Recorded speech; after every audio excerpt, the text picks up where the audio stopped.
আসসালামু আলাইকুম রহমতুল্লাহি বারাকাতুহু। সম্মানিত বন্ধুরা, সবাই কেমন আছেন? আলহামদুলিল্লাহ, আমি আল্লাহ তাআলার অশেষ রহমতে ভালো আছি। তো বন্ধুরা, আপনারা দেখছেন আমি ব্রাহ্মণবাড়িয়ার বিশ্ব রোডে দাঁড়িয়ে আছি এবং আজকে রাতে ব্রাহ্মণবাড়িয়ার বিশ্ব রোডের পাশে একটি ঘটনা ঘটে গেছে। সেটি হলো এই যে সাইনবোর্ড ভেঙে ট্রাক আটকা পড়েছে। আপনারা দেখছেন ট্রাকটি কিন্তু ট্রাকগুলো আটকা পড়েছে সাইনবোর্ড ভেঙে, এবং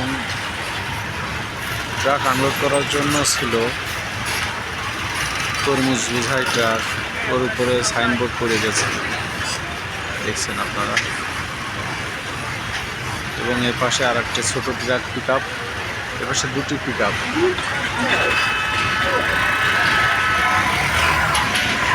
প্রচণ্ড উদ্বেগে ঝড় হয়েছে এই ব্রাহ্মণবাড়িয়া এলাকায়, সিলেট, সুনামগঞ্জ, হবিগঞ্জ সহ ব্রাহ্মণবাড়িয়া এলাকায়। তো আমি আজ সকালে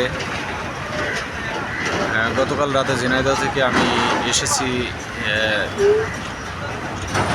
মামুন পরিবহনের একটি বাসে করে চেপে চলে এসেছি, এবং এখন আছি এই যে জাতীয় বীর আব্দুল কুদ্দুস মাখন স্মৃতি চত্বর, অর্থাৎ ব্রাহ্মণবাড়িয়ার গোল চত্বর, ব্রাহ্মণবাড়িয়ার বিশ্ব রোড যেটাকে বলে সেটাই।